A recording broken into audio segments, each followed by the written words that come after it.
இயேசு கிறிஸ்துவில் எனக்கு பிரியமான சகோதர சகோதரிகளே, இன்றைக்கு நாம் சிந்திக்க இருக்கின்ற நற்செய்தி லூக்கா 6ஆம் அதிகாரம் இறை வார்த்தைகள் 39 முதல் 42 முடிய.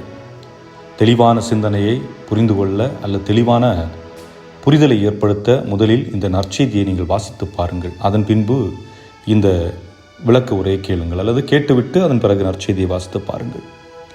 இந்த நற்செய்தியில் 3 சிந்தனைகள் நமக்கு கொடுக்கப்படுகிறது. ஒரு பார்வையற்ற மனிதன் இன்னொரு மனிதனுக்கு வழிகாட்ட முடியுமா? இரண்டாவது சீடத்துவம். மூன்றாவது பிறர் கண்ணில் உள்ள தூசியை பார்க்கும் முன் உன் கண்ணில் உள்ள துரும்பை எடுத்துவிடு என்கிறார் இயேசு. ஆக முதல் சிந்தனை என்று பார்க்கின்ற பொழுது, இன்று பல மக்கள் அரசியல் தலைவர்களை பின்பற்றுகிறார்கள். இன்னும் ஒரு சில மக்கள் மத தலைவர்களை பின்பற்றுகின்றார்கள். இன்னும் ஒரு சில மக்கள் நடிகர்களை பின்பற்றுகின்றார்கள். இதுபோல் இன்னும் பல. இவர்கள் பின்பற்றும் மனிதர்கள் நீதிமான்களாக, உண்மைக்கு சான்று பகரக்கூடியவர்களாக, தவறை தட்டி கேட்பவர்களாக இருந்தால் அது அந்த குழுவில் உள்ள அனைவருக்கும் நலம் பயக்கும்.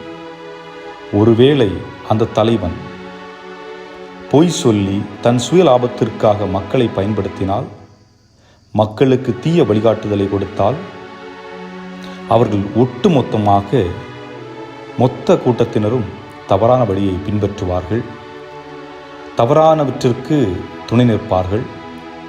நீதி என்ன என்பது பார்க்க மாட்டார்கள். காரணம், தலைவன் சொன்னால் சரியாக இருக்கும். ஆனால் உண்மை அப்படி அல்ல. தலைவனும் மனிதன், தவறு செய்யக்கூடியவன். பல தலைவர்கள் இன்று சுயநலத்திற்காக, தன்னுடைய லாபத்திற்காக தொண்டர்களையும், தன்னுடைய லாபத்திற்காக பக்தர்களையும், தன்னுடைய லாபத்திற்காக ஃபேன்ஸ் இப்படி வைத்திருக்கின்றார்கள். இதுதான் யதார்த்தமான உண்மை. ஆக இது பெற்றோருக்கும் பொருந்தும், ஆசிரியர்கள், வழிகாட்டிகள் என அனைவருக்கும் பொருந்தக்கூடியது. உங்களை பின்பற்ற ஒரு கூட்டம் இருக்கிறது என்றால் அவர்களுக்கு நீங்கள் எப்படி நடக்கிறீர்கள் என்று சிந்தித்து பாருங்கள். ஆனால் இன்னும் ஆழமாக இங்கே சிந்திக்கின்ற பொழுது, ஆன்மீக பார்வையை பற்றி கூட நாம் குறிப்பிடலாம். ஆன்மீக குருடு, ஆன்மீக பார்வை. அதாவது ஒருவர் ஆன்மீகத்தில் வாழ்ந்து கொண்டிருந்தால் அவர் பிறருக்கு வழிகாட்டலாம். ஆன்மீகம் என்றால் என்ன? ஐம்புலன்களையும் அடக்கி அதை தன் கட்டுப்பாட்டில் வைத்திருப்பது. அதாவது உலகில் இருக்கும் இன்பத்தை நாடாமல் மனதில் இருக்கும் இன்பத்தை நாடுவது. அதாவது நமக்குள் இருக்கும் கடவுளை நாடுவது. ஆக கடவுளோடு ஒன்றிணைந்திருப்பது. அக்கடவுள் வெளியே எங்கேயும் இல்லை, எனக்குள்ளே இருக்கிறார். எனக்குள் இருக்கின்ற அந்த இறைவனை நான் கண்டுகொள்வது. அதுதான் ஆழ்ந்த ஆன்மீகம். எவரொருவர் தான் சொல்வதை வாழ்வில் கடைபிடிக்கிறாரோ அவரே வழிகாட்டி, அவரே நீதிமான், அவரே உண்மையுள்ளவர். ஆக அப்படி வாழ்ந்தவர் நம் ஆண்டவர் இயேசு கிறிஸ்து. ஆக கிறிஸ்தவர்களாகிய நமக்கு ஒரே வழிகாட்டி, அதுதான் இயேசு கிறிஸ்து.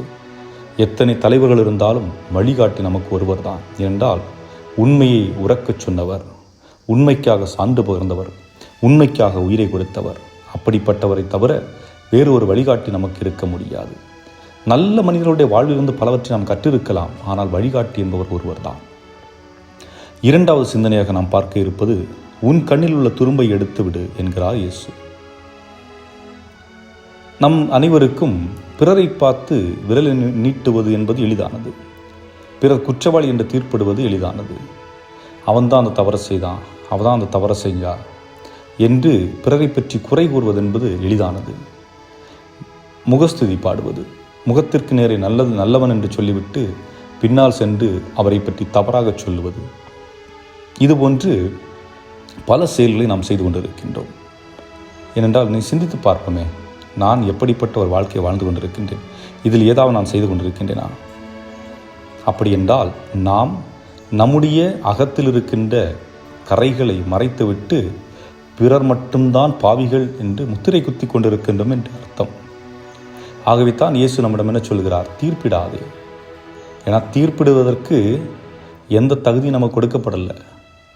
தீர்ப்பிடும் அளவிற்கு நான் நல்லவனும் இல்லை. நாம் அனைவருமே நல்லவர்களும் பாவிகளும், இரண்டும் கலந்தவர்கள். அப்படி இருக்கின்ற பொழுது தீர்ப்பு என்பது கடவுளால் மட்டுமே கொடுக்கக்கூடியது, அதுவும் இரக்கம் நிறைந்த தீர்ப்பு. ஆனால் மனிதர்களாகி நாம் என்ன செய்ய வேண்டும் என்று இயேசு சொல்லுகிறார்? அன்பு செய்யுங்கள் என்று மட்டுமே சொல்லுகின்றார்.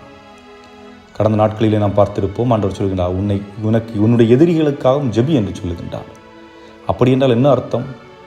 இந்த உலகில் அன்பு மட்டும்தான் நிலைத்திருக்க வேண்டும், மனதிலே அமைதி நிலைத்திருக்க வேண்டும் என்பதுதான். ஆக ஒருவர் மற்றவரை அன்பு செய்ய வேண்டும் என்பதுதான் இறைவன் நமக்கு கொடுத்திருக்கின்ற கட்டளை.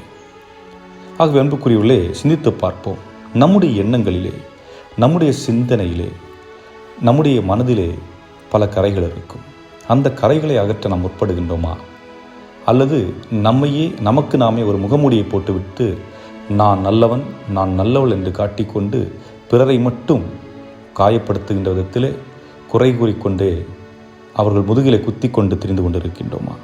சிந்தித்தவர்களாக உண்மையின் பக்கம் திரும்புவோம், நேர்மையாளர்களாக வாழ்வோம், நம்மை பின்பற்றுகின்ற மக்களுக்கு நல்லதை செய்வோம், நேரிய வழியை காட்டுவோம்.